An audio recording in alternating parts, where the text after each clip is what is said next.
History is rarely what it seems. It has been written, rewritten, and shaped by those in power, while countless voices were silenced, their stories buried beneath textbooks, monuments, and archives. Today, we journey through the hidden layers of memory, uncovering the forces that controlled knowledge, erased civilizations, and sculpted the truths we take for granted. From the Renaissance to the digital age, from empires and wars to the rise of independent voices, we explore how history can be both a weapon and a revelation. If you've ever wondered what was left out of the story, what was hidden in plain sight, and who truly decides what we remember, now is the time to question, to reflect, and to see the past with new eyes. Don't forget to like, share, and subscribe to join the journey and uncover the mysteries that history tried to hide. The streets of Florence thrummed with the restless pulse of curiosity. Artisans mixed pigments in sunlit workshops, while scholars in candle-lit chambers traced the contours of the human body, attempting to map the very architecture of life. Across Europe, great cities became laboratories of thought, their piazzas echoing with the fervor of debate, invention, and discovery. The Renaissance was not merely an era. It was a surge of light, sweeping across the shadows of the Middle Ages. For a brief, electrifying moment, it seemed as though the world itself had opened its eyes. Ancient texts, once locked in monasteries and dusty libraries, were rediscovered. Aristotle and Plato, Ptolemy and Galen, their words reborn, challenged centuries of blind tradition. Artists painted not just the divine, but the very mechanics of human emotion, giving form to the soul. Engineers sketched machines that would not exist for centuries, and architects drew cities on paper that seemed to defy the limits of imagination. Knowledge promised freedom, and for some, it felt inevitable, unstoppable, radiant. Yet the light of the Renaissance was never evenly cast. The flowering of ideas was a privilege, measured in access, birthright, and wealth. Universities, still few in number, admitted only the sons of the powerful. Books, copied laboriously by hand or printed in limited runs, were treasures that only the elite could hold. A merchant in Venice might glimpse the wisdom of the ancients, while a farmer in the countryside could scarcely read his own name. Knowledge was not yet universal.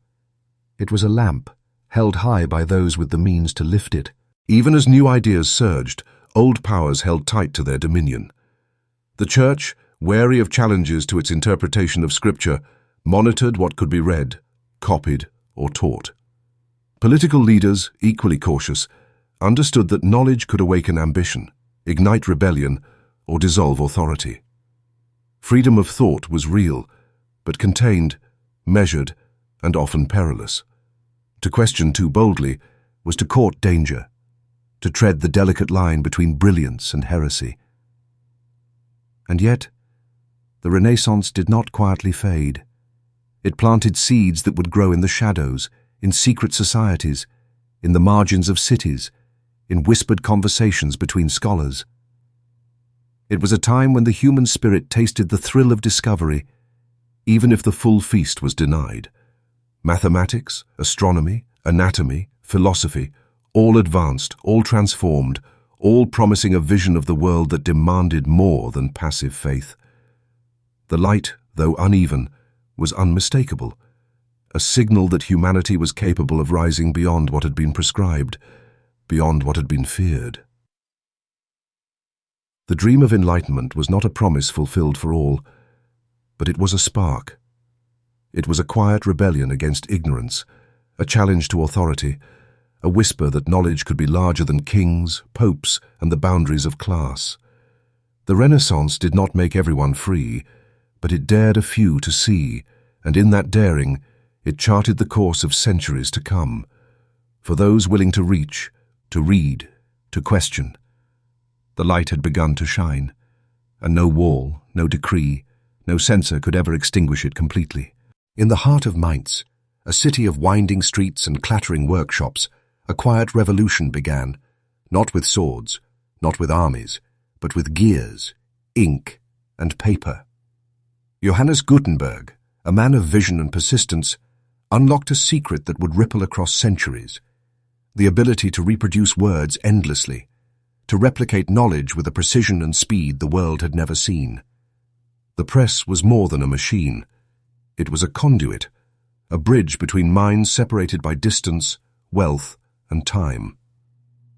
Suddenly, ideas that had once been chained to the handful of scholars who could painstakingly copy texts by hand could travel at unprecedented speed. Ancient manuscripts, religious texts, scientific treatises, all could multiply, spreading to towns, cities, and eventually continents. For the first time, the written word could escape the walls of monasteries and the private libraries of the elite. Knowledge seemed poised to break free, to reach beyond those who had long held it as a guarded treasure. Yet the promise of liberation carried its own chains. The presses were expensive, demanding resources and expertise, and control quickly became concentrated. Printers were often licensed and monitored, their output carefully examined for heresy, sedition, or political danger. The very tools that could democratize thought became instruments of authority. A single press could serve kings, bishops, or city councils, reinforcing their versions of truth while marginalizing voices that threatened power. The potential for freedom existed, but it was fenced in by those who understood the stakes. Despite these limits, the printing revolution changed the world irreversibly. Pamphlets and treatises circulated ideas that challenged centuries of unquestioned tradition. Martin Luther's theses, printed and distributed in mass, ignited religious debates that no council could contain. Ars could reference, critique, and debate with unprecedented clarity, building knowledge layer by layer in a way impossible before. The press amplified voices, but it also revealed the fierce struggle over which voices would dominate, which would be silenced. In quiet workshops, the smell of ink and the hum of the press became symbols of a subtle rebellion. Ordinary people glimpsed new worlds through pages they had never held. Maps, scientific diagrams, and philosophical treatises became accessible in ways that slowly shifted the balance of power. Education, literacy, and curiosity began to spread beyond the confines of privilege, planting seeds that would bear fruit long after Gutenberg's own lifetime. The revolution of the press was not merely technological, it was social, political, and cultural. It revealed a profound truth about human nature. Knowledge alone could not guarantee freedom. To read, to learn, to think critically, one needed access and courage, but also the protection of spaces willing to tolerate dissent. The gears of the press spun endlessly, carrying the potential of enlightenment, yet constantly under the watchful eyes of those who understood that information was power, and that control of words was control of minds. The Gutenberg press did not instantly free humanity, but it changed the rules of the game. Ideas could no longer be contained in a single library or dictated by a single authority. Even constrained, the seeds of intellectual liberation were sown, waiting to blossom wherever curiosity and courage dared to reach. In the echo of each printed page, the future whispered. The written word was no longer owned.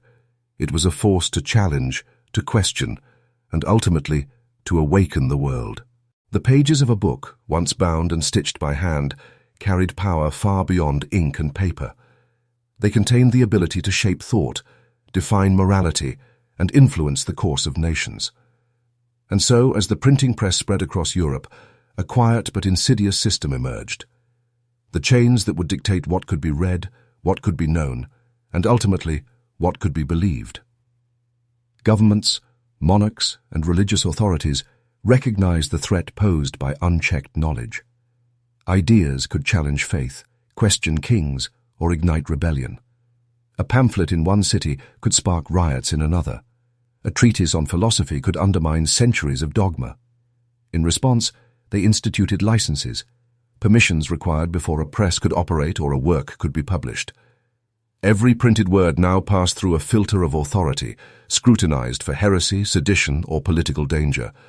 The pen, once a tool of discovery, had become a weapon, carefully monitored by those who feared its consequences. The Index of Forbidden Books became the most infamous instrument of control, a list of titles banned, censored, or condemned. It was more than a catalogue. It was a declaration of intellectual boundaries. Reading the wrong book could bring punishment, social ostracism, or even death. Yet the index also revealed a paradox. Ideas could not be destroyed so easily. Smuggled copies, hidden annotations, and whispered discussions ensured that knowledge persisted in the shadows, defying the very chains designed to contain it. Censorship extended beyond books to authors themselves.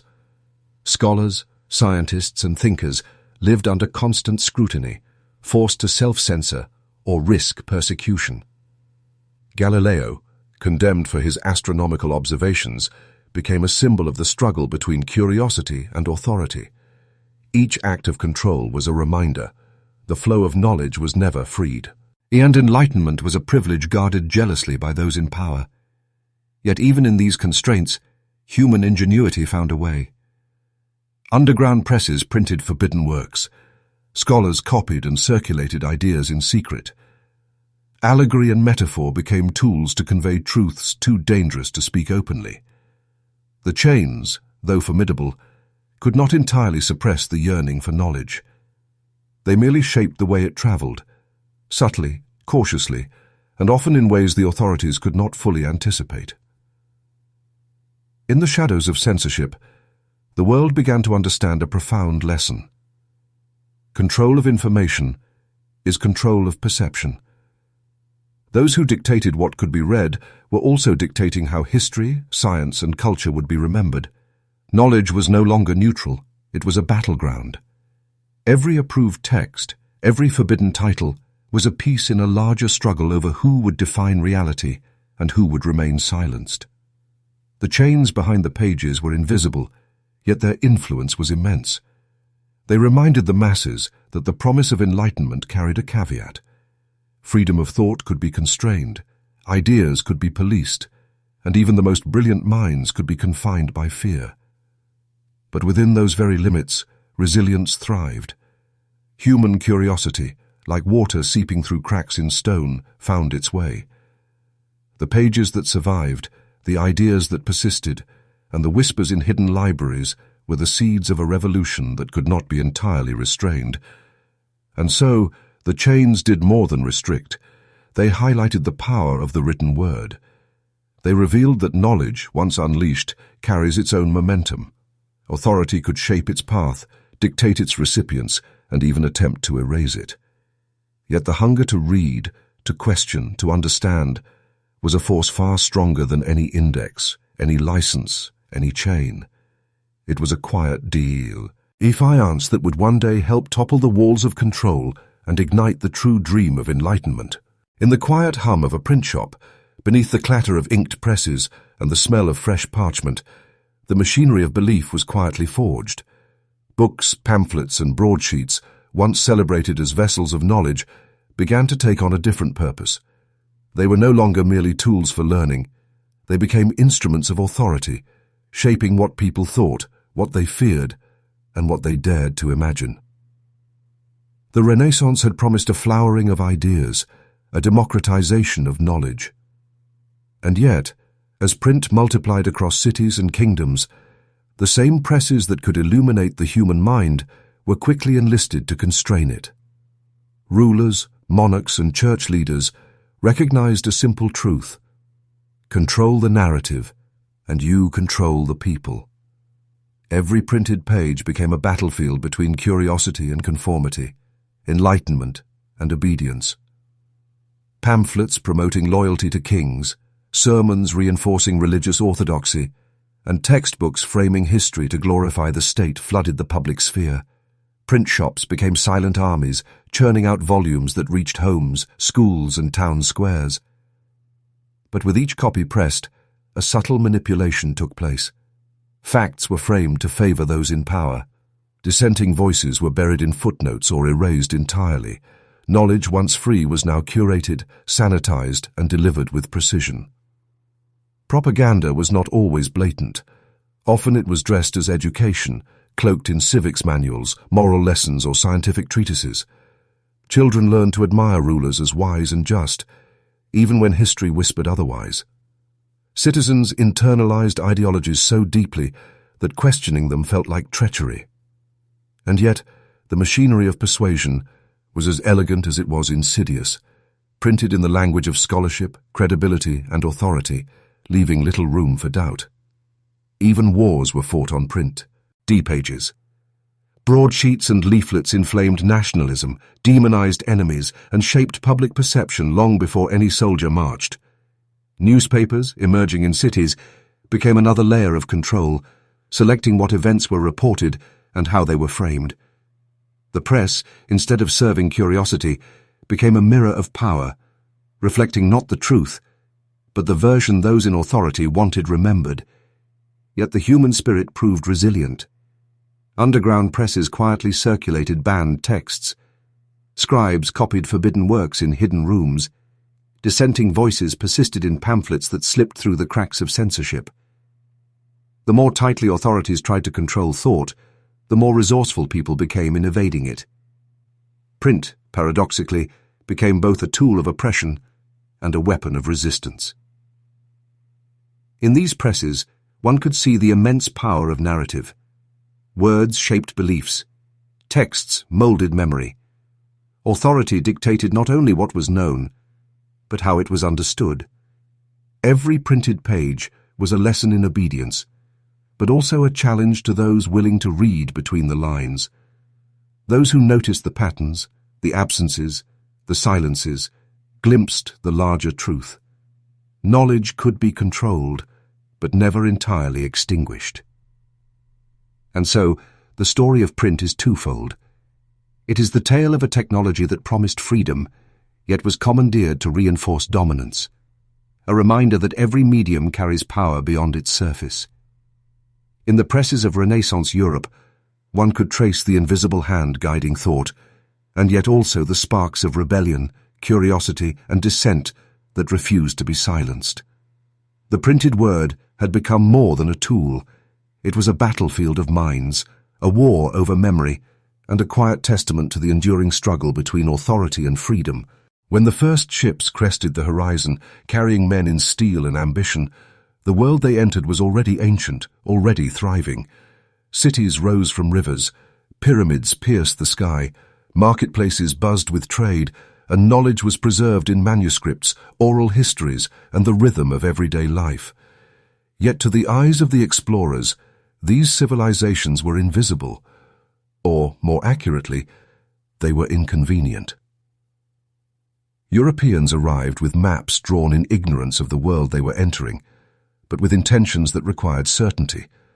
The land was empty, the people uncivilized, the riches unclaimed. And so began the quiet, insidious work of rewriting history. Chronicles of conquest framed the narrative. The Americas were terra nullius, lands without rightful owners. Africa's empires became fables of backwardness. Asia's kingdoms were reduced to footnotes, their intricate societies simplified into stories of exotic trade and exotic savages. Conquerors did more than wield swords. They wielded words.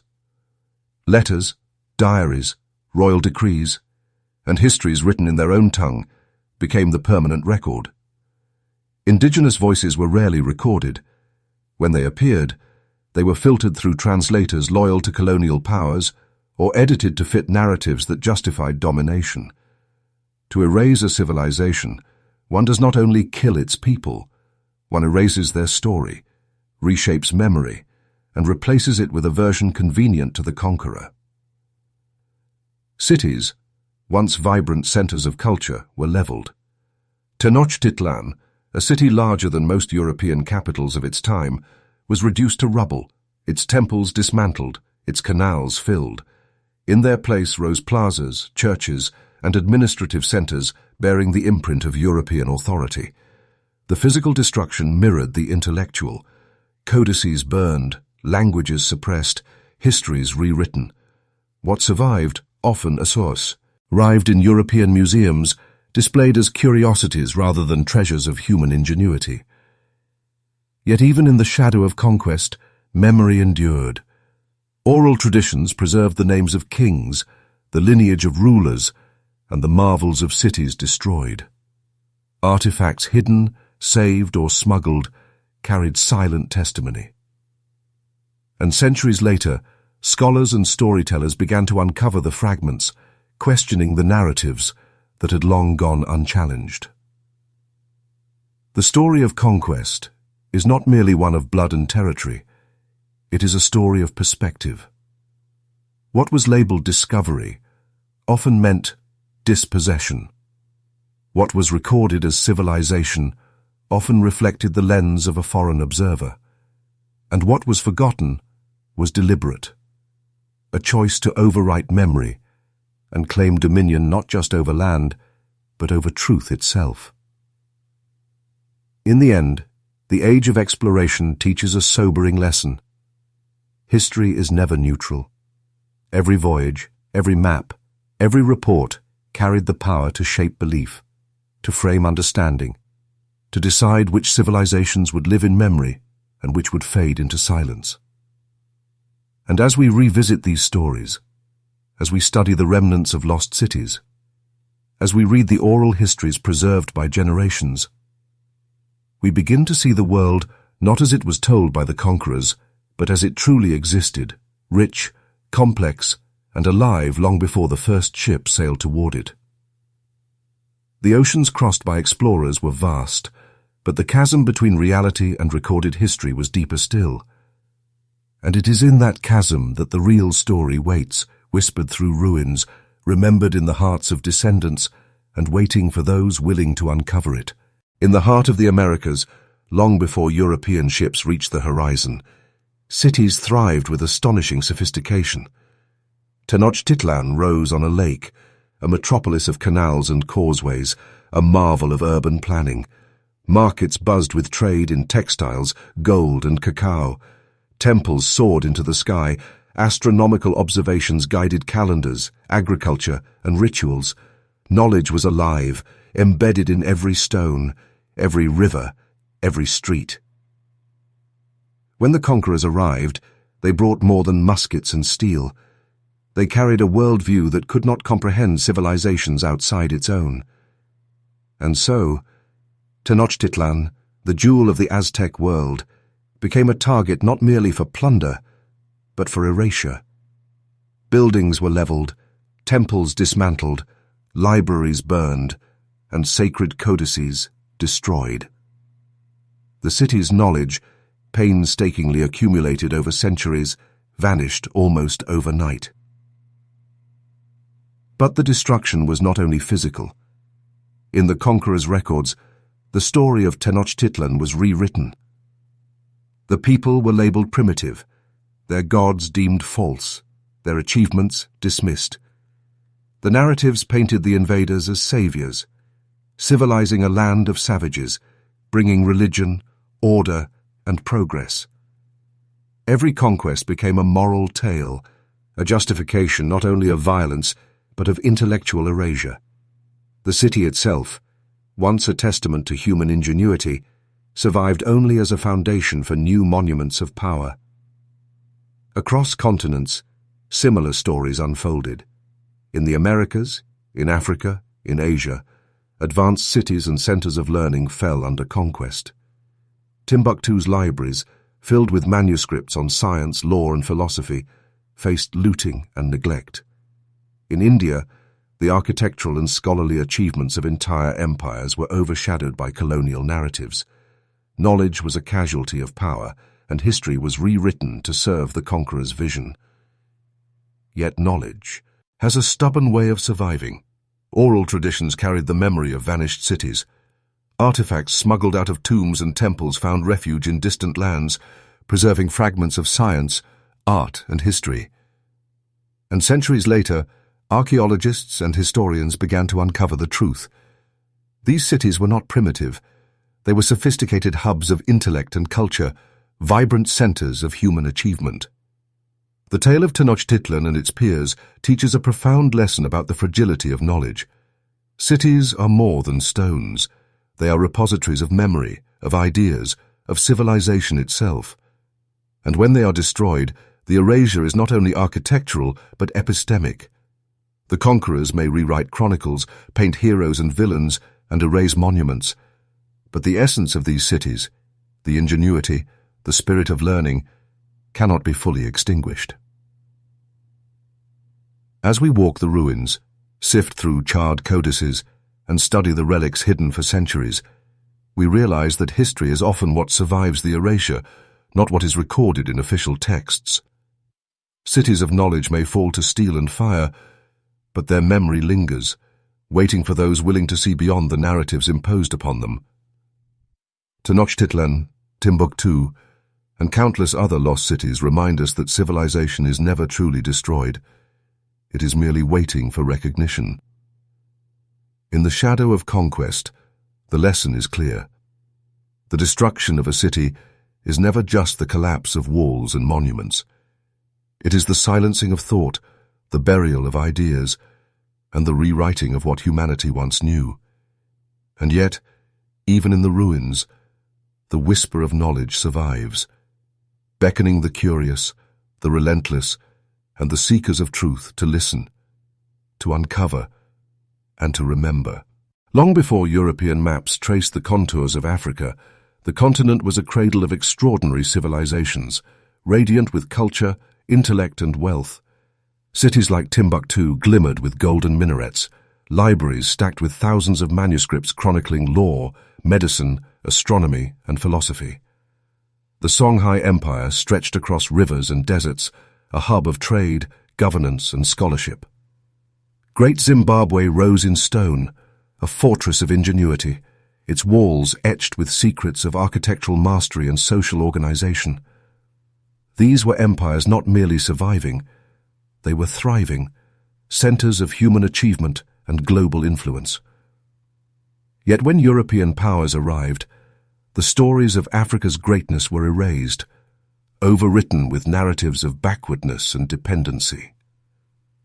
Mali, the land of Mansa Musa, who once carried gold that dazzled the Mediterranean world, became a footnote in a continent painted as primitive. Timbuktu, the city of learning and scholarship, was reduced to a tale of exotic mysticism, stripped of its intellectual legacy. The depth of African civilization was not merely ignored. It was actively suppressed to justify conquest, colonization, and the imposition of Western rule. Colonial maps and textbooks recast history to serve power. Africa was depicted as a blank slate, a continent awaiting guidance, its people framed as uncivilized, its knowledge dismissed. Every erasure served a purpose: to present Europe as the natural inheritor of progress, the bringer of light to lands that had always been imagined in shadow. Empires that had once commanded respect across continents were minimized to cautionary tales, their sophisticated trade networks, educational institutions, and legal systems erased from memory. But the pulse of these civilizations never fully disappeared. Manuscripts survived in hidden libraries, oral traditions carried, the memory of past glory, and the stones of Great Zimbabwe still stood as silent witnesses to human ingenuity. Scholars in the modern era began to piece together these fragments, challenging the narratives imposed by colonizers. Timbuktu's manuscripts reveal an Africa deeply engaged in mathematics, astronomy, and philosophy. The ruins of Great Zimbabwe testify to architectural precision that rivals contemporary Europe. The Songhai Empire emerges not as a footnote, but as a sophisticated, administratively complex society that rivaled any kingdom in the world. Africa's lost civilizations remind us that history is not merely the record of events, it is a choice. It can be shaped to serve rulers, or it can be reclaimed to honor those once silenced. The erasure of Mali, Songhai, and Great Zimbabwe was not an accident. It was a deliberate act to control memory, to rewrite the narrative of human achievement through a lens of conquest and superiority. Yet knowledge, like rivers across the savannah, finds its way back. Modern historians, archaeologists, and independent researchers are uncovering the truths buried beneath centuries of misinformation. The brilliance of Africa's past is no longer invisible. It stands reconstructed, vibrant, and undeniable. And in remembering, we are reminded that civilizations are never truly lost. They endure in memory, waiting for those willing to look beyond imposed narratives to see the grandeur that once was. Africa's story is not one of emptiness or absence. It is a testament to resilience, intellect, and ingenuity. And for anyone willing to listen, it whispers the truth. Greatness was never absent. It was deliberately hidden. Walk through the grand halls of Europe's most famous museums, and you will see the spoils of empires displayed as trophies: ivory carvings, gold ornaments, ceremonial masks, sacred manuscripts. Objects that once belonged to thriving civilizations now stand behind glass, removed from the hands that created them. Each artifact carries the weight of centuries, yet the stories accompanying them are carefully edited, filtered, and curated to present one simple narrative: Europe as the pinnacle of human achievement, the rest of the world as subjects of curiosity, conquest, or savagery. The Benin bronzes, intricately cast centuries ago by a sophisticated West African kingdom, were ripped from their homeland during violent invasions. In a London gallery, they are admired for their craftsmanship, but stripped of context. Visitors see beauty, not the story of imperial plunder that brought them here. In Paris, Egyptian relics line museum walls, removed from tombs and temples, framed as historical curiosities rather than the centerpiece of a civilization that once mapped the stars, built pyramids, and created a written language that influenced continents. The narrative is clear. Africa, Asia, and the Americas were lands waiting to be understood, explored, and catalogued. Their people, their ingenuity, largely invisible. Looted artifacts were not mere trophies. They were instruments of ideology. By displaying the spoils of conquest as static symbols of aesthetic achievement rather than functional, cultural, or spiritual objects, museums reinforced the story of colonial supremacy. They told the world that human progress had a singular path, one led by European hands, while the rest of humanity was frozen in time, incapable of producing anything of equal value. This careful arrangement of objects became a visual lesson in power, authority, and historical hierarchy. But the truth of the artifacts is far more complex. Each piece tells a story of knowledge, artistry, and belief systems honed over generations. The gold of the Inca, painstakingly worked into ceremonial jewelry, speaks of astronomical precision, social order, and spiritual devotion. The manuscripts of Timbuktu reveal sophisticated mathematical and medical knowledge, a testament to a continent that had been at the center of global intellectual life. And yet, in display cases far from their origins, they were reduced to symbols of primitive artistry, admired but misunderstood. For centuries, these objects shaped perceptions.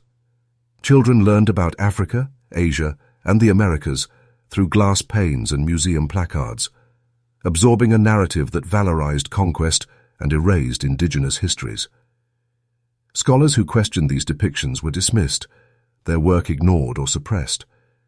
The museum, ostensibly a temple of knowledge, became a theater of memory control, where the story of the powerful was written in gold, stone, and wood, and the story of the colonized was whispered only in footnotes or ignored entirely. Yet in recent years, cracks have appeared in this constructed narrative. Efforts to repatriate artifacts, to tell the stories of their origins, and to center the voices of those from whom they were taken, are slowly rewriting the way we understand cultural history.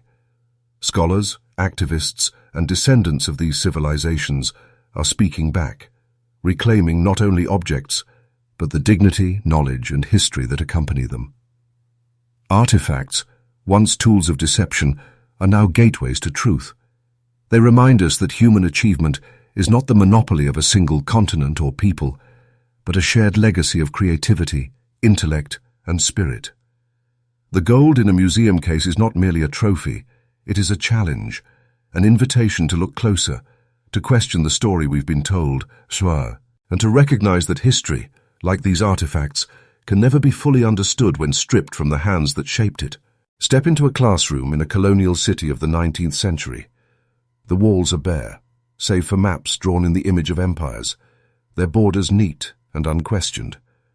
Children sit at wooden desks, textbooks open, reciting dates, battles, and kings they have never seen, learning not about the lands they inhabit, but the distant continents that rule them. Knowledge here is not neutral. It is carefully selected, curated to teach obedience, admiration, and the inevitability of foreign dominance. Education, ostensibly a tool for enlightenment, became a weapon of control. In India, local kingdoms with centuries of history were reduced to footnotes or labeled as chaotic and uncivilized. In Africa, generations of children learned that empires like Mali or Songhai had contributed little to human progress, while Europe was framed as the apex of achievement. Language, literature, and mathematics were not taught as universal disciplines, but as vessels for imperial ideology. Mastery of the colonizer's tongue was prized over native expression, a subtle but powerful tool of assimilation. Through curriculum and classroom, a hierarchy was instilled. The conquerors were rational, progressive, and just.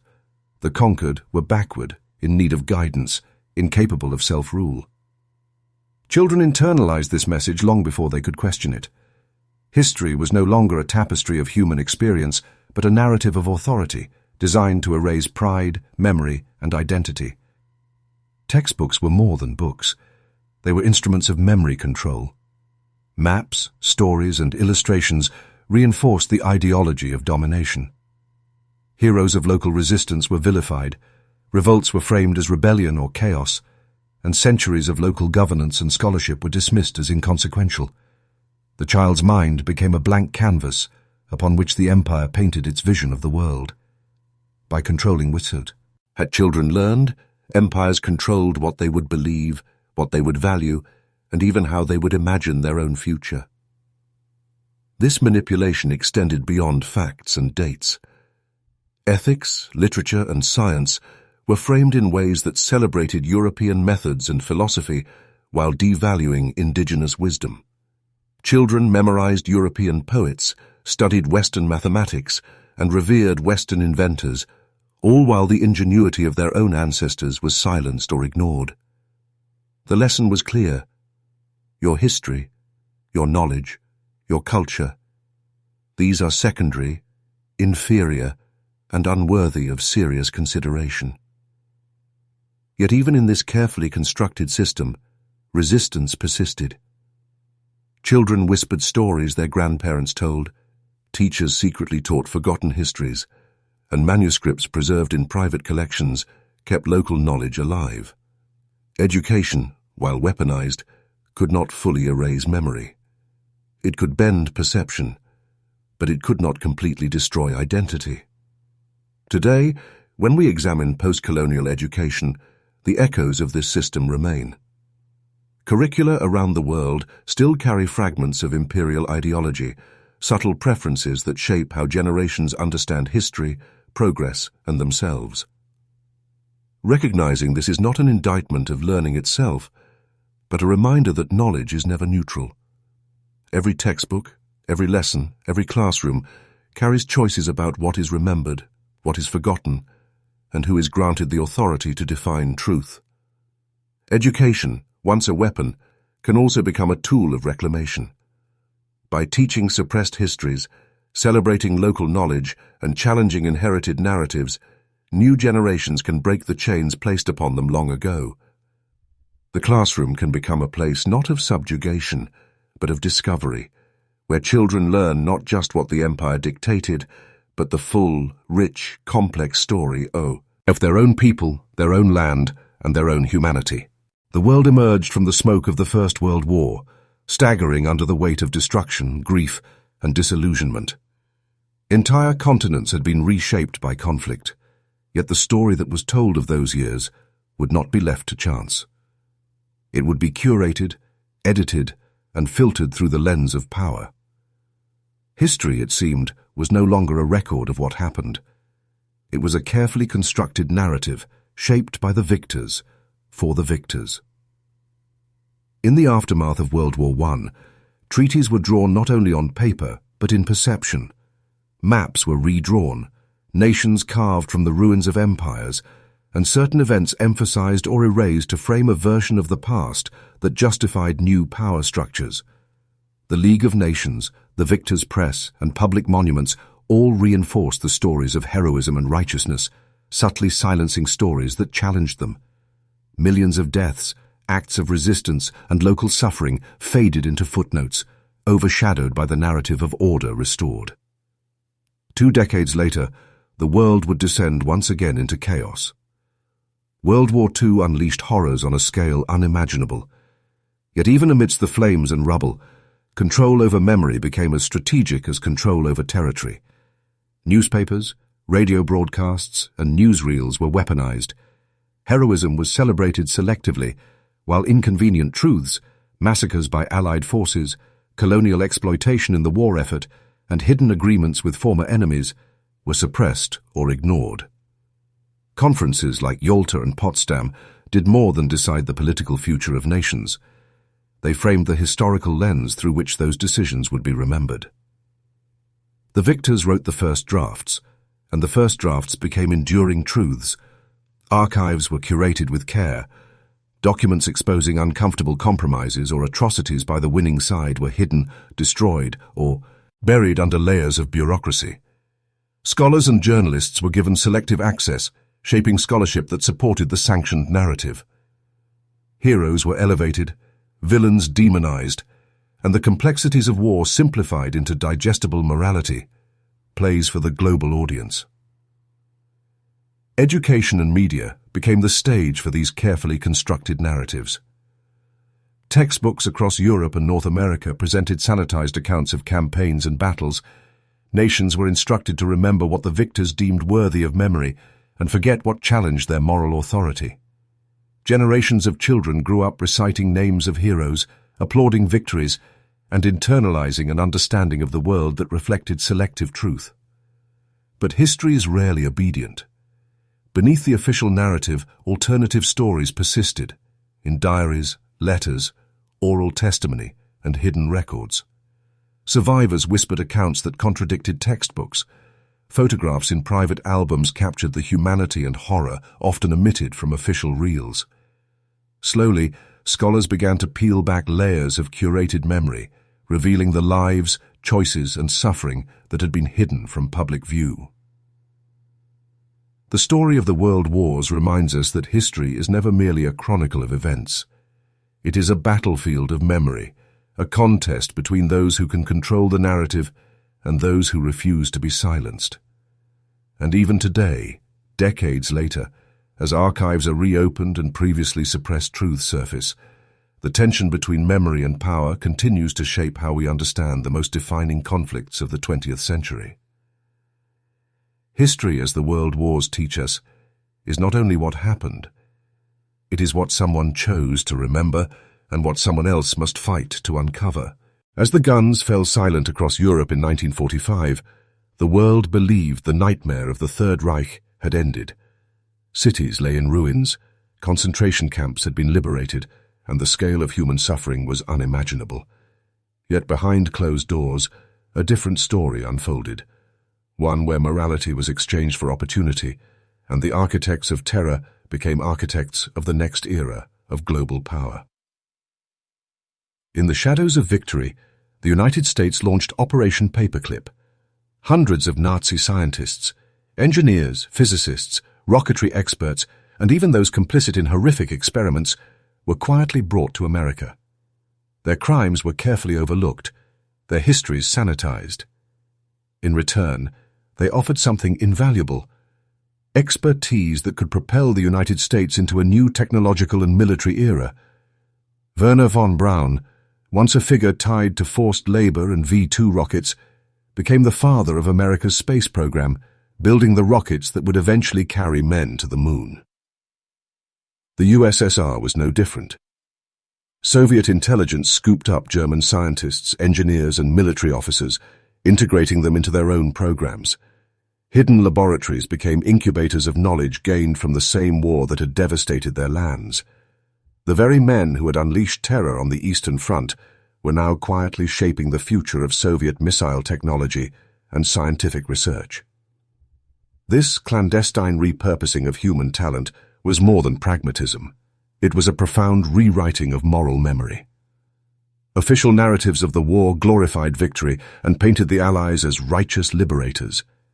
The atrocities committed by these scientists were buried under layers of classified documents, diplomatic convenience, and selective storytelling. Public consciousness would never learn of the moral compromises required to win the Cold War's first phase. Yet, too, the world benefited from technologies born of destruction, while history quietly excised the human cost behind them. In classrooms, history books recounted the defeat of Nazism as a clear-cut victory of good over evil. But the hidden past complicates this story. Those responsible for terror were not tried, not punished, but assimilated, shaping the very institutions that would claim to protect democracy, knowledge, and progress. Their shadows lingered in laboratories, boardrooms, and launch facilities, invisible to the public eye, yet omnipresent in the machinery of a new era. The paperclip operation exemplifies a recurring theme in history, the tension between ethics and power. It reminds us that knowledge is never neutral, and the pursuit of advancement often carries a hidden ledger of moral compromises. The same hands that engineered death were now crafting ambition, progress, and a vision of the future. For the victors, history was convenient. They could celebrate triumph while quietly recruiting the very architects of horror. And so, as rockets soared into space and laboratories flourished, a silent narrative persisted beneath the public story. It is a reminder that the histories we inherit are curated not only by what is remembered, but also by what is deliberately forgotten. Beneath the polished surface of post-war progress, the past lingered, hidden in plain sight, waiting for the day someone would connect the dots between brilliance and atrocity, between innovation and complicity. The story of Paperclip is a testament to the paradox of human memory. The winners of history can bury inconvenient truths, yet those truths never vanish entirely. They wait, patient, until curiosity uncovers them. In August 1945, two cities disappeared in an instant. Hiroshima and Nagasaki were reduced to ash and shadow, their streets scorched, their skies darkened with the echoes of humanity's most destructive weapon. The headlines hailed the bombs as a triumph, a necessary step to end a global conflict. In classrooms across the Allied world, the narrative was simple. The war had ended, victory was just, and these acts were unavoidable. The human suffering, the lives vaporized in seconds, became footnotes in the story of liberation. Contrast this with the portrayal of Axis powers. German cities bombed during the war were meticulously documented as atrocities. Japanese aggression was catalogued and moralized. The firebombing of Dresden, Tokyo, and countless other cities by Allied forces, though devastating, was recast as strategic necessity, sanitized through government reports, propaganda, and later, history books. Collective memory was shaped not just by what happened, but by how it was told. The decision to drop the atomic bombs was as much political as it was military. It demonstrated dominance to a rising Soviet Union, signaling that the United States had not only ended the war, but controlled the narrative that would follow.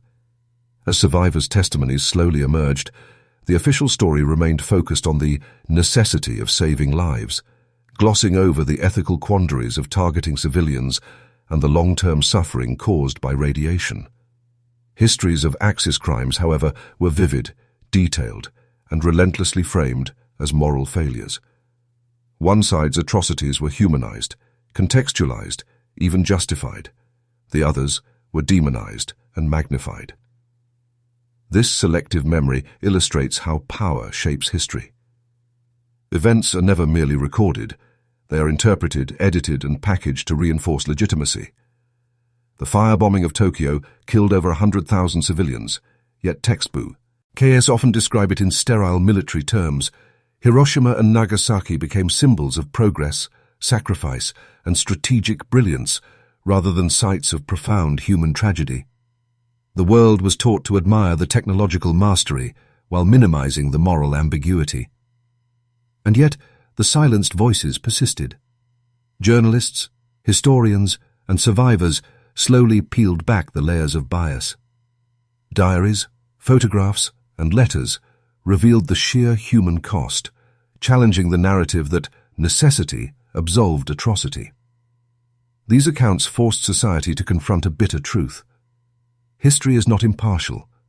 It is curated, framed, and often skewed to favor the victors. Memory becomes a battlefield, and the morality of actions is subject to who controls the lens through which we see them. The story of atomic bombs and historical bias is not just about war. It is about the power of narrative itself. It reminds us that memory is malleable, that the collective understanding of the past is shaped by authority, and that silence is a tool as potent as a weapon. As generations reflect on these events, the question remains: how much of what we know is truth, and how much is carefully edited memory? In the end, history is never only about what happened. It is about who tells the story, who frames it, and who chooses what we're allowed to remember. The shadow of Hiroshima and Nagasaki endures, not just in the ruins and the survivors, but in the subtle shaping of human perception, the quiet shaping of collective memory, and the realization that even in victory, history can be as selective as it is powerful. After the ashes of World War II settled, the world split not just across borders, but across narratives. The Cold War was more than a standoff of armies and missiles. It was a battle over memory, over what the world would be taught to believe. From the classrooms of Moscow to the lecture halls of New York, history itself became a weapon, a malleable tool to shape identity, loyalty, and perception. In the United States, textbooks told a story of freedom triumphing over tyranny, of democracy's moral superiority, of a world threatened by expansionist communism. Children memorized dates, names, and battles, but also subtle lessons about morality, ideology, and who the enemy truly was. Soviet atrocities were highlighted, American missteps minimized. Across the Atlantic, the USSR mirrored the strategy. Their children learned of capitalist exploitation, imperialist aggression, and the evils of Western hegemony.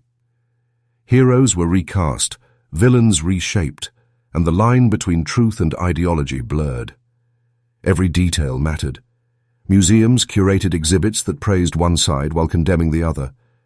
Newsreels, films, and radio broadcasts reinforced narratives, often repeating the same ideological frames in cycles so familiar that they became unquestioned truths.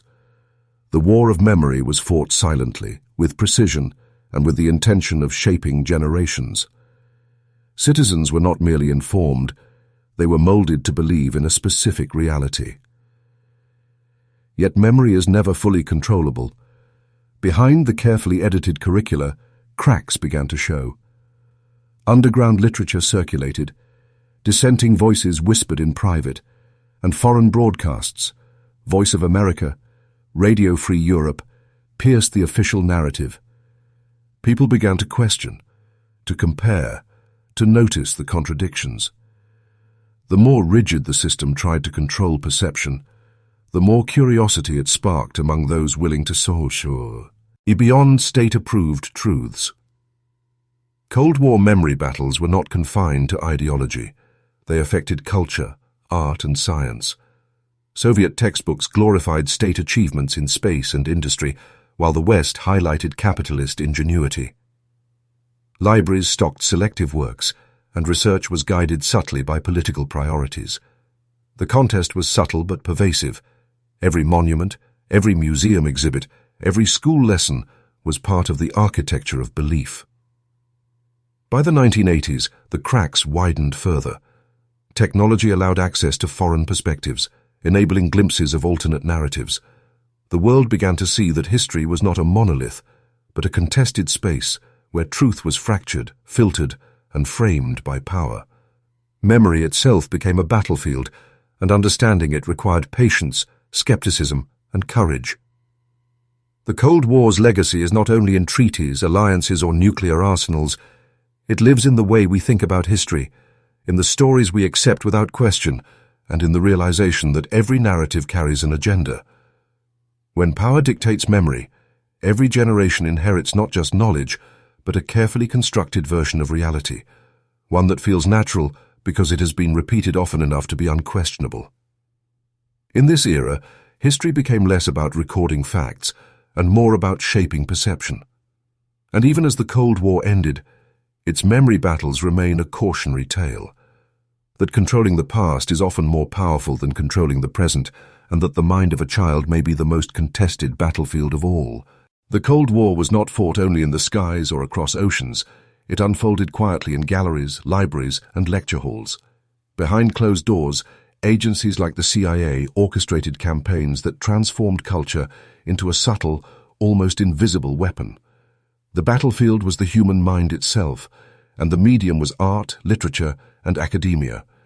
This was influence disguised as inspiration, persuasion hidden as patronage, and propaganda wrapped in creativity. In the post-war United States, abstract expressionism began to dominate the art scene. Splashes of color, bold strokes, and non-representational forms were celebrated as the pinnacle of freedom of expression. What the public did not know was that covert funding from intelligence agencies had propelled these artists into international prominence. Paintings, exhibitions, and cultural exchanges were not just aesthetic statements. They were strategic instruments designed to demonstrate the vitality and openness of American society, in stark contrast to the perceived rigidity of Soviet realism. Books, too, became a battleground. Writers who questioned authority, celebrated individualism, or explored existential freedom were amplified, translated, and distributed across the globe. Literary prizes and critical reviews were subtly influenced, creating an impression that Western thought was synonymous with creativity, liberty, and progress. Meanwhile, academic conferences, scholarships, and research grants steered intellectual discourse in directions favorable to strategic interests. Knowledge itself became a quiet arm of diplomacy and influence. Even jazz, literature, and theater were enlisted in this invisible war. Jazz musicians toured Eastern Europe and Asia, presenting improvisation as a metaphor for democracy. Fluid, unpredictable, and inherently free. Films were subtly promoted to showcase lifestyles, philosophies, and moral systems that aligned with Western ideals. Every performance, every exhibition, every carefully chosen publication became a signal to the world. This is the society that creativity serves, and this is the way freedom thrives. Yet this manipulation was never blatant. Its genius lay in invisibility. Audiences were unaware they were being guided. The artists themselves often did not know the full scope of patronage behind their success. Culture was presented as spontaneous, authentic, and human. Yet each stroke, each word, each note carried the silent weight of strategy. The CIA and its counterparts understood that controlling hearts and minds through inspiration was far more enduring than coercion through force. By influencing the lens through which people viewed art and ideas, these agencies subtly shaped global perceptions of ideology, morality, and identity. A painting could become evidence of freedom. A novel could exemplify the moral superiority of one system over another. Academia could frame research in ways that favored strategic narratives without ever appearing political. The Cold War was being fought not only with missiles and tanks, but with subtle gestures, curated exhibitions, and intellectual currents that flowed unseen. When we revisit this period today, it is remarkable to realize how deeply culture itself was weaponized, and how art and ideas, the most intimate expressions of human creativity, became instruments of power. History remembers the battles, the treaties, the speeches, but rarely the quiet campaigns waged in studios, libraries, and universities where ideology was embedded into imagination. It was a war without explosions, yet no less often struggled to find a platform. In this way, voices that threatened established interpretations of history, society, or science were muted, not through overt censorship, but through the subtler force of institutional control. The most dangerous ideas were not those shouted in the streets, but those quietly ignored in academic archives. The Cold War magnified this dynamic. Histories, political science, and even literature were curated in alignment with national agendas.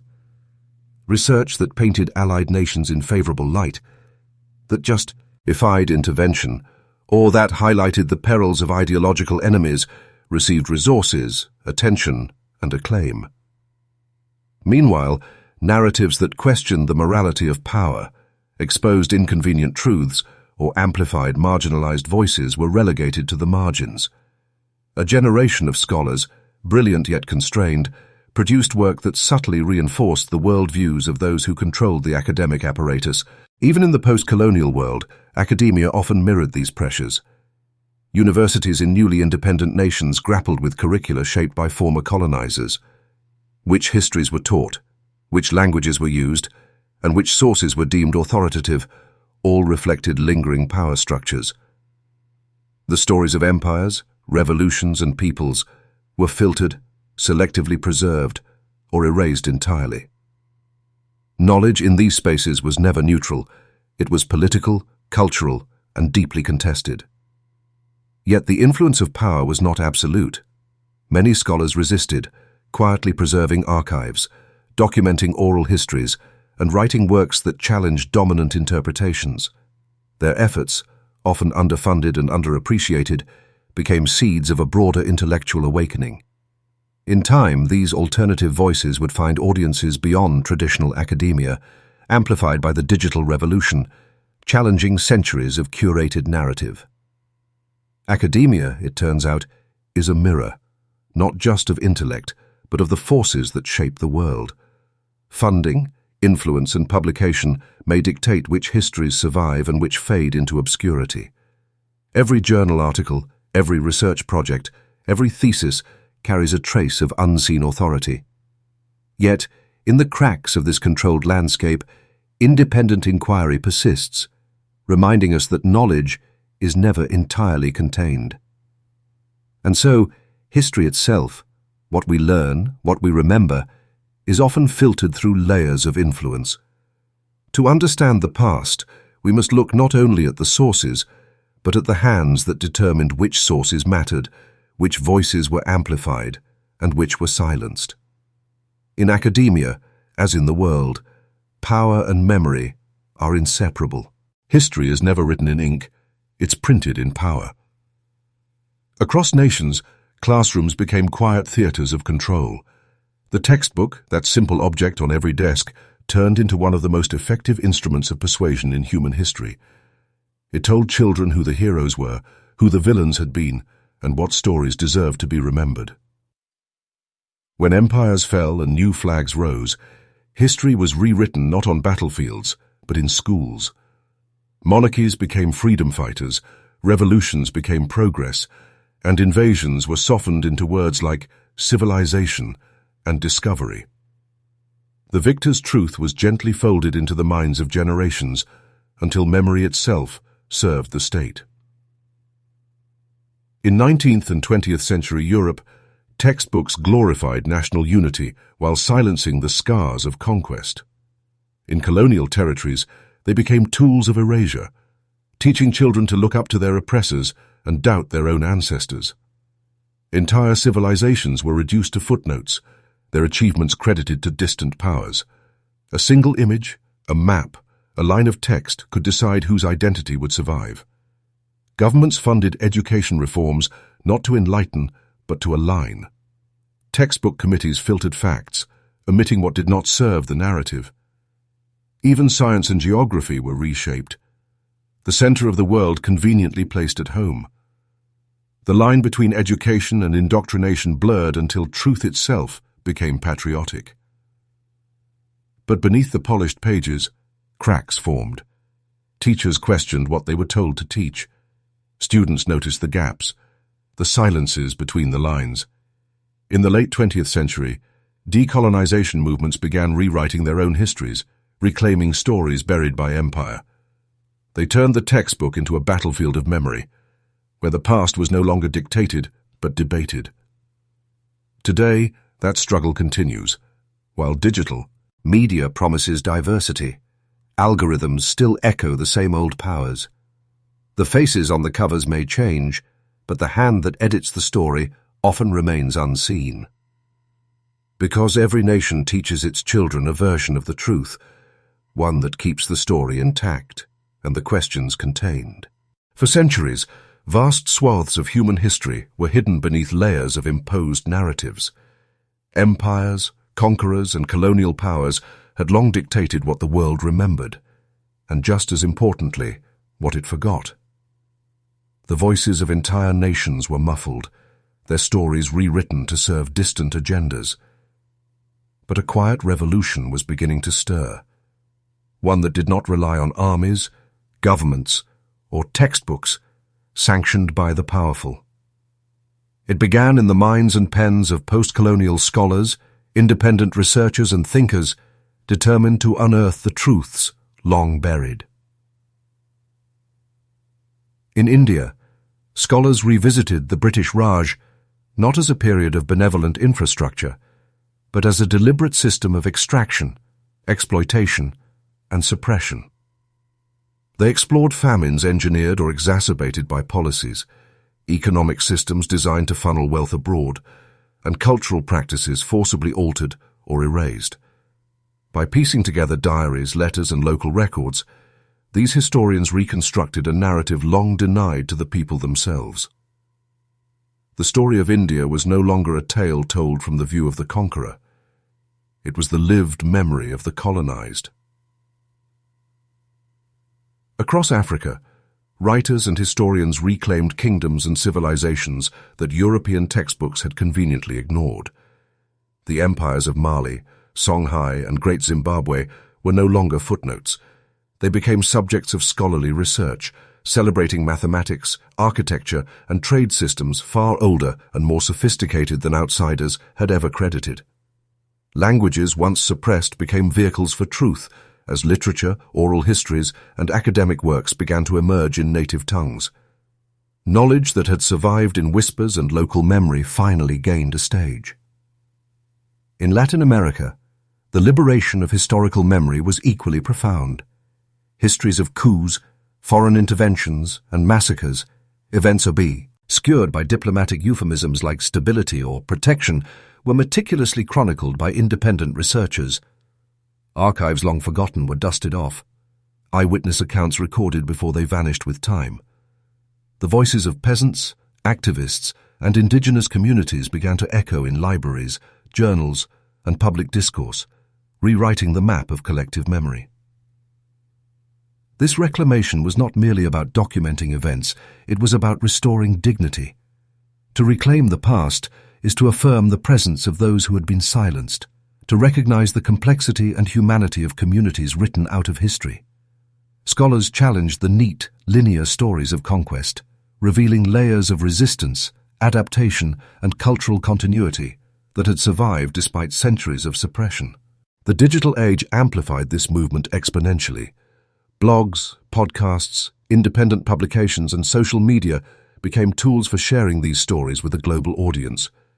Researchers who might never have had access to mainstream platforms could now speak directly to millions, creating networks of knowledge that bypassed traditional gatekeepers. Postcolonial perspectives once marginalized now shaped conversations across continents, questioning assumptions long taken for granted. Reclaiming history is an act of courage and creativity. It requires piecing together fragments, challenging dominant narratives, and navigating the tension between memory and myth. Yet in this effort lies a profound gift, the opportunity to see the past as a tapestry woven by many hands rather than a single voice imposed from above. For the first time in centuries, silenced nations began to narrate themselves, reminding the world that history is not owned by victors alone, but by every person who remembers. And so the past is no longer just a record, it becomes a living dialogue, a mirror in which generations can recognize both the shadows of oppression and the enduring light of resilience. Reclaiming the past is not just scholarship, it is an act of justice, a restoration of humanity, and a declaration that no story, no matter how suppressed, can be erased forever. Long before the digital age, history was a carefully curated narrative, filtered through ministries, universities, and publishing houses. The stories the world received were heavily mediated, often sanitized, and almost always aligned with those who held power. Entire civilizations could vanish from textbooks, atrocities could be reframed as acts of necessity, and dissenting voices were left buried in archives, accessible only to the most determined scholars. But the dawn of the Internet changed everything. Suddenly, the monopoly on memory began to fracture. Independent historians could publish research without a publisher's imprimatur.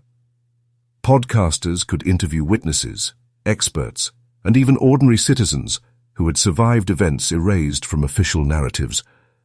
Bloggers could analyze documents hidden in obscure archives, sharing discoveries in real time with a global audience. The barriers that had kept history confined to classrooms, libraries, and elite circles were crumbling. Knowledge was no longer a privilege. It became accessible to anyone with a connection, a curiosity, and the courage to question.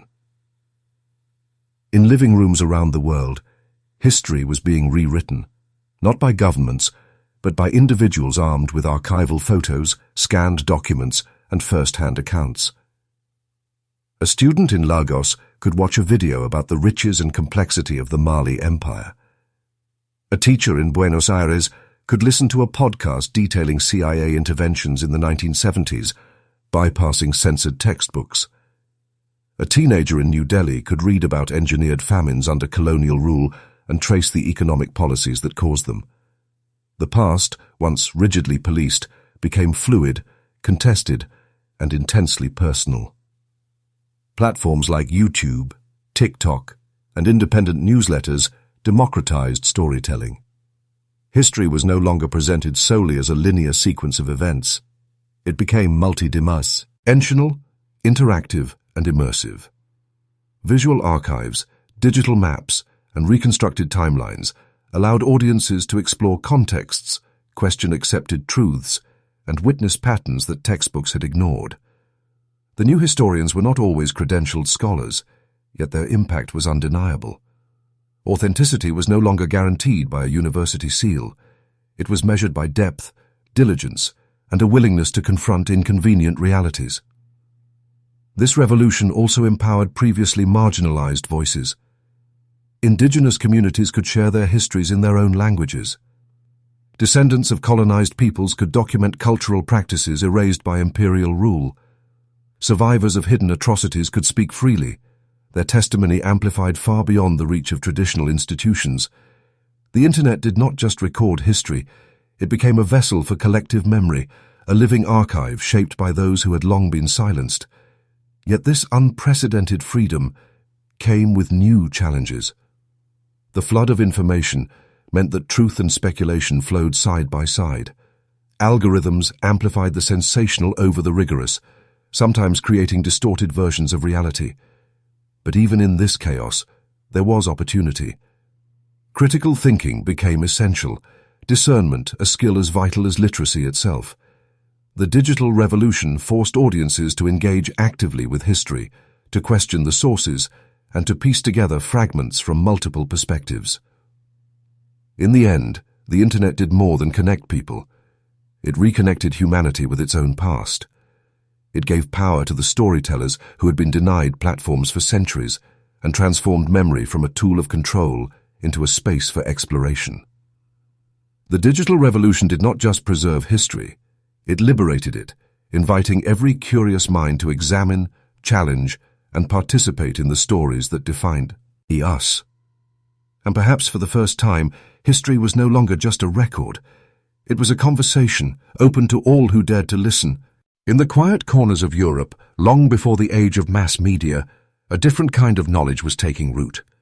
One not written in textbooks, nor announced from pulpits, nor recorded in public archives.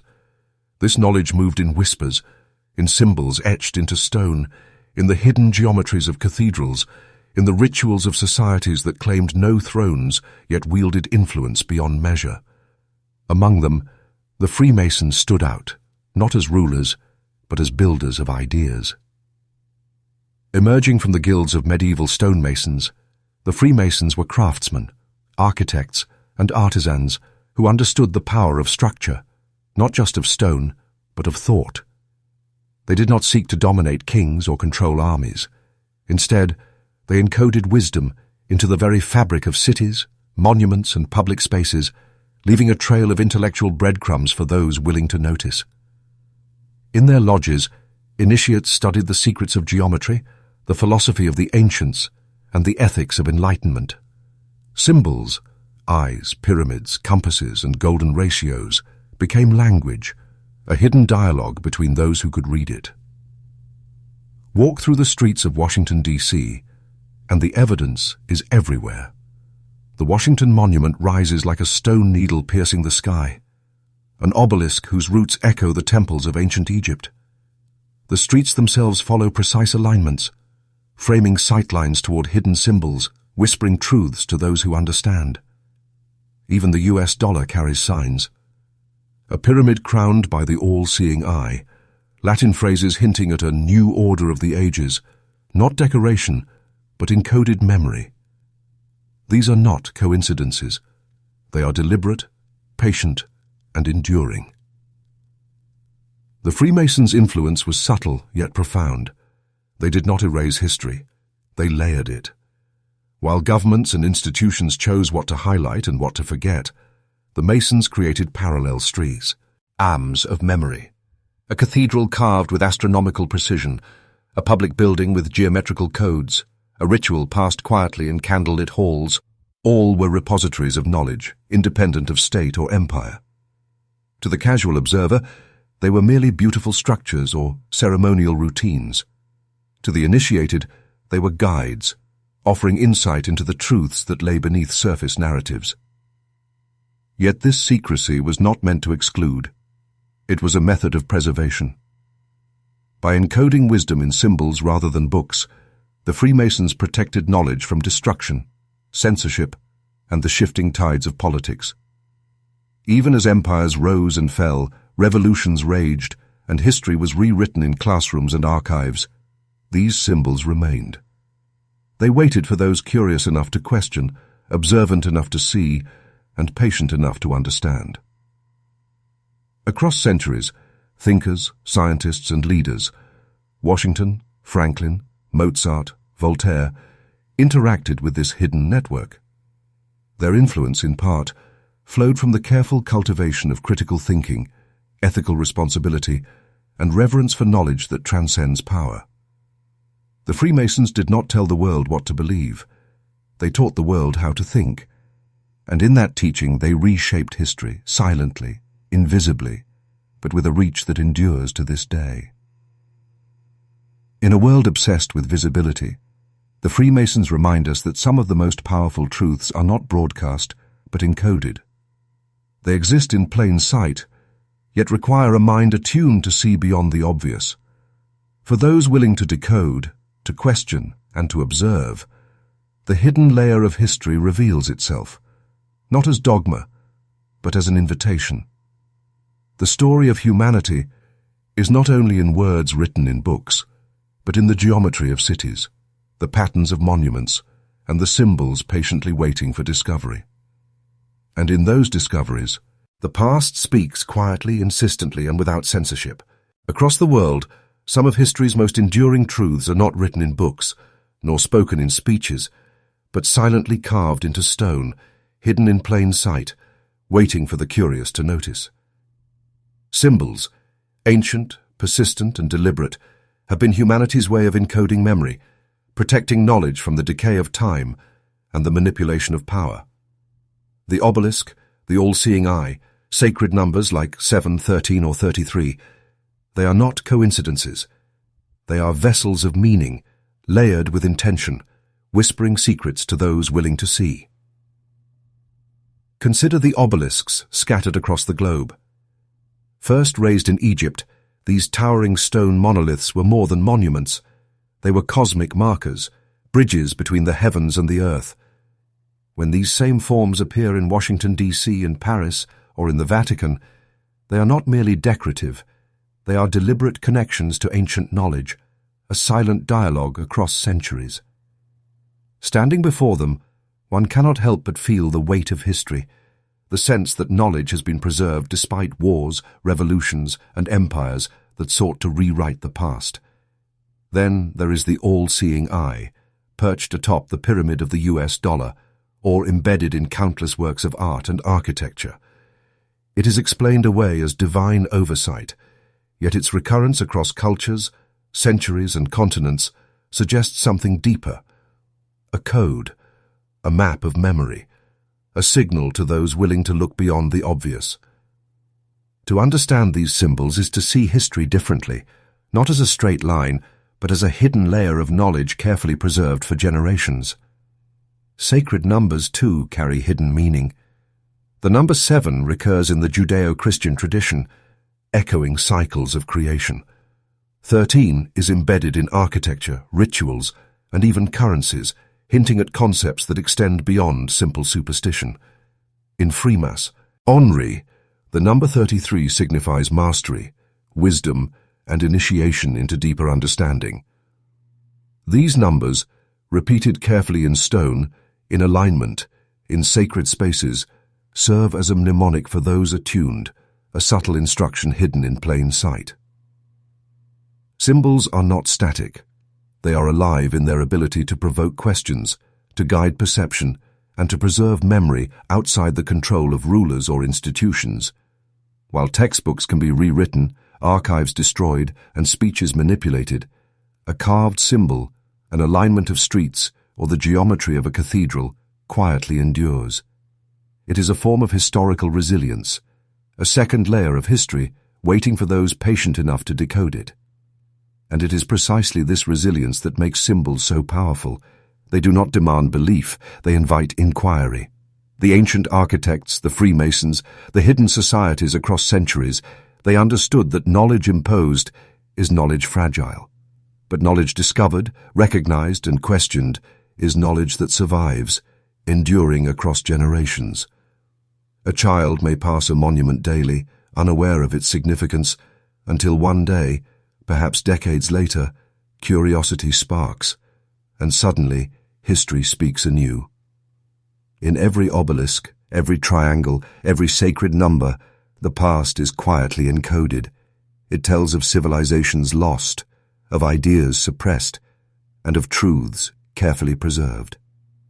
These symbols are a rebellion against forgetting, a persistent proof that history is not only written in books, it is etched in stone, painted in frescoes, encoded in architecture, and hidden in mathematics. To see them, to question them, is to reclaim a fragment of memory deliberately kept alive. History in this form is not just remembered, it is felt, interpreted, and ultimately discovered. History, once a dialogue between generations, is no longer confined to the classroom or the archive. In the digital age, memory has become fluid, algorithmically curated, and deeply personal. Every click, every like, every pause in scrolling shapes what each individual perceives as the past.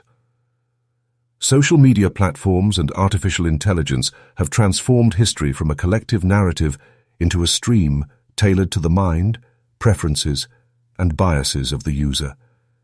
The events of yesterday, the revolutions of centuries past, the voices of the oppressed, all are filtered through invisible code that decides which version of history will appear first, which will be hidden, and which will be amplified. Scroll through your feed, and you will see the remnants of this transformation.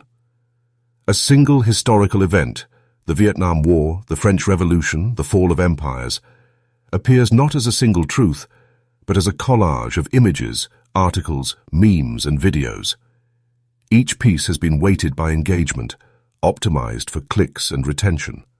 The more it captures attention, the more it spreads, regardless of accuracy.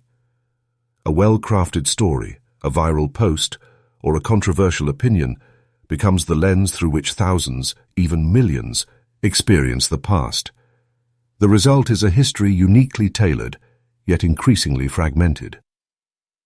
Artificial intelligence does not lie, but it is indifferent. It does not verify sources, consider context, or weigh ethical responsibility. It prioritizes what is engaging, what aligns with patterns in behavior, what triggers emotion. The past is no longer a shared memory, but a reflection of what a system predicts we want to see. Repetition becomes truth, not evidence. Visibility becomes authority, not verification. In this environment, memory itself is mutable, reconstructed daily, endlessly reshaped by algorithms that learn not to inform, but to capture attention. The implications are profound. Where once communities shared a version of history, debated it and passed it down with nuance and care, now each user lives in their own curated historical bubble. Conflicting narratives coexist, but rarely intersect. One individual may watch videos framing a revolution as heroic, while another sees it as catastrophic. One reads about colonialism through the lens of empire, another through the eyes of the colonized. These competing realities create parallel histories, experienced in isolation, yet felt as personal truth. Yet within this fractured space lies opportunity. The democratization of historical content allows previously silenced voices to emerge, stories that never made it into textbooks or academic journals. Independent historians, podcasters, and creators can reach global audiences instantly, bypassing traditional gatekeepers. AI amplifies them just as it amplifies misinformation. The digital age is neither inherently good nor evil. It is a mirror, reflecting the intentions, curiosity, and discernment of those who engage with it. The algorithmic age of history challenges a fundamental question. What is truth when every past is curated for you? Perhaps the greatest lesson is not found in the content itself, but in the awareness of how it is presented. To navigate this era is to reclaim agency and memory, to question why certain events appear, why some voices dominate, and why others remain hidden. History is no longer simply studied. It must be sifted, examined, and actively sought. In this world of streams and feeds, the act of remembering becomes a conscious choice. Each click, each search, each exploration is a small rebellion against passivity. Memory is no longer handed down, it is discovered, questioned, and reconstructed. And for those willing to look beyond the algorithm, history remains alive, not just as content, but a space for curiosity, discovery, and critical thought. In the modern age, history has fractured. What was once considered a collective memory, carefully recorded and debated across generations, is now splintered into countless fragments, each shaped by ideology, bias, and perception. Truth no longer exists as a single, objective reality. Instead, it has become a mosaic, an intricate patchwork of narratives, stitched together by those who tell, share, or amplify them. Each viewer experiences a different version of the past, one curated by the platforms they use, the communities they join, and the content they consume. In this world of post-truth, history is no longer universal. It is intensely personal. Consider how a single event can be perceived through multiple lenses. A revolution may be celebrated as a heroic struggle for freedom in one narrative, yet portrayed as a chaotic, destructive rebellion in another. Colonial exploits might be framed as noble civilizing missions by some, while others recount the same events as systematic oppression and cultural erasure. Conflicting interpretations coexist not as dialogue, but as parallel realities, each reinforced by algorithms, social networks, and echo chambers. The result is a fragmented collective memory, where what feels true depends not on evidence, but on exposure, repetition, and emotional resonance. In this environment, perception becomes power. Those who control the mediums, social media platforms, search engines, and streaming services, indirectly shape what is remembered and what is forgotten. A viral post, a trending hashtag, a curated video can dominate collective consciousness more effectively than any textbook or academic publication ever could. The past becomes a narrative battlefield, contested not in lecture halls, but in feeds and timelines. Here, engagement dictates prominence, and attention becomes the currency of historical influence. Yet the chaos of post-truth, truth carries both danger and opportunity. While misinformation spreads alongside legitimate scholarship, the fragmented landscape also allows previously silenced voices to emerge. Marginalized histories, hidden archives, and untold stories can find audiences they never had before. In a sense, the multiplicity of narratives mirrors the complexity of human experience. No single story can capture the full truth of what happened, but together, these fragments form a more dimensional picture of the past. The challenge lies in discernment. In a world where every fact competes with opinion, every image with manipulation, the act of remembering requires conscious effort. Critical thought, careful comparison of sources, and the willingness to question dominant narratives become essential tools. History is no longer passively absorbed. It must be actively sought, interrogated, and reconstructed. The individual becomes both curator and historian, responsible for piecing together the fragments of memory into something coherent, however provisional that understanding may be. Post-truth history is not a lie. It is a reflection of human subjectivity. It reveals how memory is shaped by perspective, culture, and influence. It reminds us that the past is not a static, finished record, but a living dialogue, constantly reframed, contested, and rediscovered. And perhaps the most profound lesson of all is that truth is not simply found. It is sought, questioned, and pieced together, one fragment at a time. In this era of fragmented memory, the responsibility falls on us to engage with history not as passive consumers, but as active participants, to recognize that every story we encounter carries intention, every omission matters, and every fragment has a voice. Only then can the mosaic of history become not a tool of manipulation, but a mirror of human complexity, illuminating the truths too. Survive beyond the distortions of power and perception. A quiet revolution is unfolding in the digital shadows.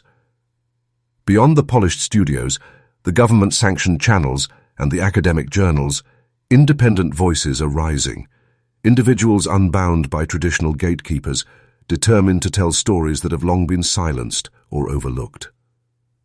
With a camera, a microphone, or a laptop, anyone with curiosity and dedication can now reach a global audience. YouTube channels, podcasts, blogs, once dismissed as amateur spaces, have become the new libraries, the unfiltered archives of the 21st century. These platforms do not require accreditation or approval. They do not ask permission to question the official story. Here, history is not distilled into curriculum-approved chapters, but explored in its raw, often uncomfortable complexity. A creator in Lagos can trace the untold consequences of colonial extraction in West Africa, while a podcaster in Buenos Aires examines CIA-backed coups in Latin America. A YouTube historian in Warsaw can sift through long-forgotten archives to reveal stories of wartime complicity, while a TikTok creator in Jakarta brings to light cultural erasures erased from school textbooks. The distance between the researcher and the audience has collapsed, replaced by immediacy, engagement, and connection. The impact is profound. Events that were once footnotes are now central conversations. Forgotten massacres, erased civilizations, and hidden atrocities gain attention not because a mainstream institution validates them, but because people demand to know. The algorithm-driven world may be flawed, sometimes biased toward engagement over accuracy, yet it also allows stories to find their listeners in ways previously impossible. Every video, every episode, every blog post becomes a challenge to centralized control over memory. These independent storytellers operate in a different kind of rigor. Their credibility is not awarded by a board or a ministry. It is earned through transparency, evidence, and persistence. Some spend years piecing together photographs, letters, diaries, and oral histories. Others juxtapose archival footage with contemporary interviews, creating a narrative that exposes the layers of suppression long embedded in conventional accounts. Mistakes are inevitable, but accountability is immediate. The audience engages, questions, and often contributes, creating a communal effort to reconstruct the past. This movement is not limited to academics or professional journalists. Artists, teachers, and ordinary citizens contribute. A grandmother recounting family history, a hobbyist mapping ancient ruins with drones, a former soldier recording untold accounts of conflict, all participate in a decentralized effort to democratize memory. Each voice, no matter how small, chips away at the monopoly once held by official narratives. The rise of independent voices is a testament to human curiosity and resilience. In a world where power once dictated memory, technology has inverted the hierarchy. Authority no longer monopolizes attention. Engagement does.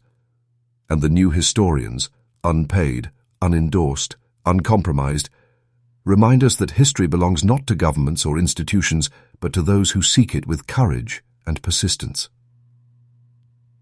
Through these voices, history becomes participatory.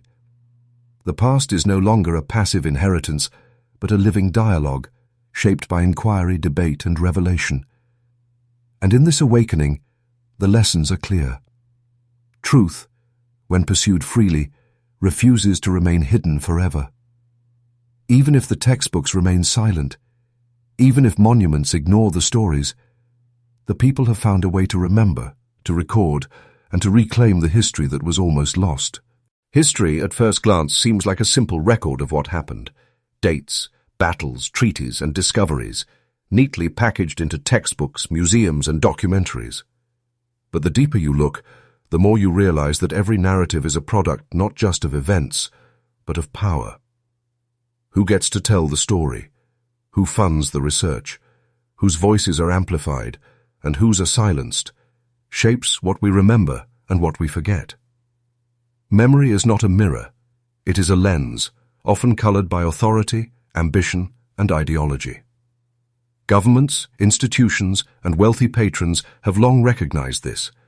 They control archives, commission studies, fund media projects, and influence academia.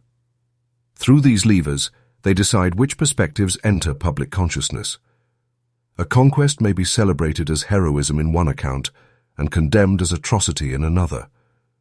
A leader may be revered as visionary by some, reviled as tyrant by others. And somewhere between these extremes lies a middle ground, obscured by the silence of those whose stories were never deemed valuable or safe to tell. Yet power does not only act through censorship, it also operates through inclusion. By privileging certain voices, governments and institutions subtly teach us what to value, what to trust, and what to question. Who appears in textbooks, who is quoted in documentaries, whose letters are preserved in archives. Each choice is a statement about what counts as history. The effect is quiet, almost invisible, but profoundly shaping.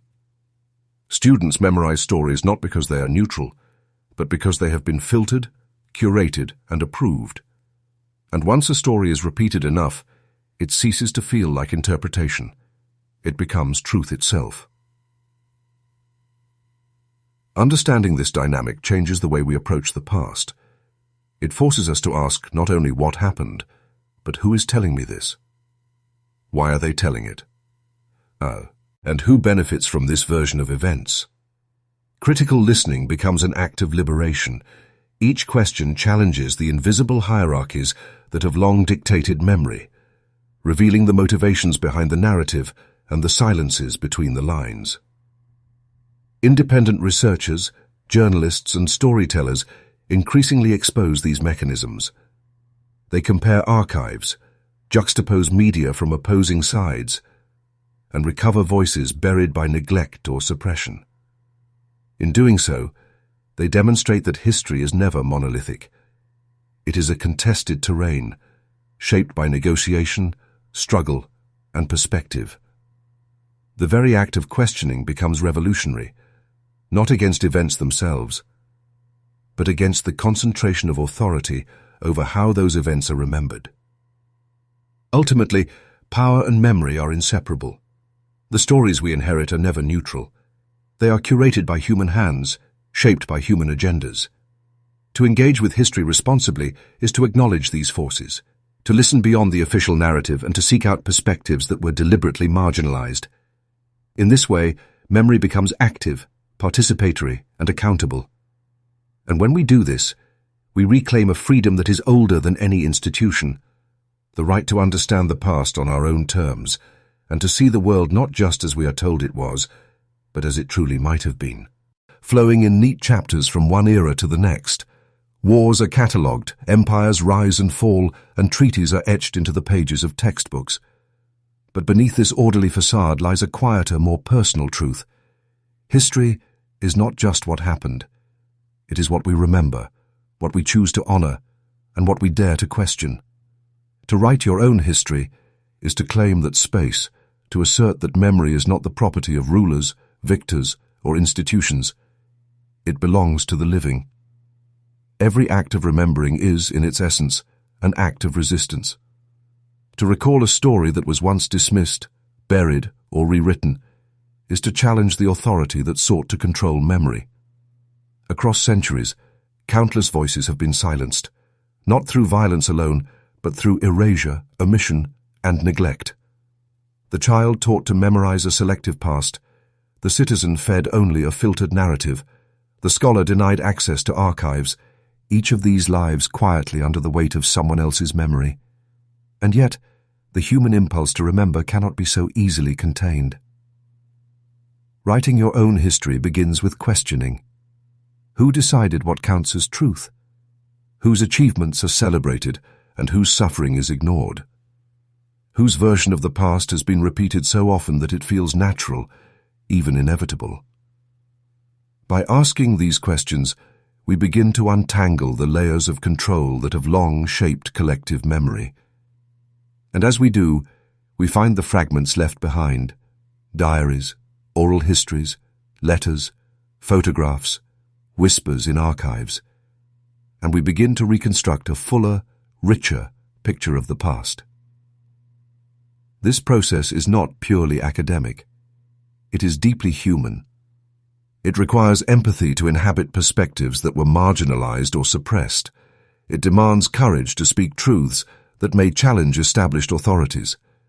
It calls for patience to sift through contradictions, gaps, and ambiguities. And above all, it requires faith in the enduring power of memory, that even when the world forgets, our act of remembering can endure, can ripple outward, can inspire others to reclaim what was lost. Across the globe, people are doing exactly this, from descendants of colonized nations reconstructing indigenous histories, to independent journalists unearthing hidden atrocities, to ordinary citizens recording the stories of their communities. Each act is a small revolution. Each recovered story undermines the illusion that history belongs only to the powerful. Each voice that speaks freely expands the boundaries of memory and challenges the monopoly of narrative. Ultimately, writing your own history is an assertion of agency. It is a refusal to be defined solely by what others have chosen to preserve or erase. It is the recognition that the past is not a fixed landscape, but a living terrain, shaped not only by events, but by those who engage with it. When we remember, when we document, when we question, we claim a stake in that terrain. Memory and history belong to those who dare to speak, to those who dare to listen, to those who refuse to accept a single story as the whole truth. In every act of remembrance, we participate in an unbroken chain of resistance, a quiet rebellion that stretches across time. And in doing so, we learn the most essential lesson of all. History is not finished. It is not something done to us. It is something we shape continuously, with each story we tell, each question we ask, each truth we refuse to let be forgotten. The past is never truly gone. Every story uncovered, every hidden truth revealed, is a step toward reclaiming memory and understanding the forces that shaped our world. History is not a single line of events, but a web of voices, some silenced, some rediscovered, and some still waiting to be heard. As we reflect on what has been erased, rewritten, or hidden in plain sight, we realize that the power to remember and to question belongs to each of us. Every act of curiosity, every moment of inquiry, is a rebellion against forgetting. If this journey has sparked your imagination, if it has challenged the version of history you thought you knew, then continue with us. Like, share, and subscribe to Mysteries of Earth, and step further into the stories the world tried to hide. History is waiting, and so is your curiosity.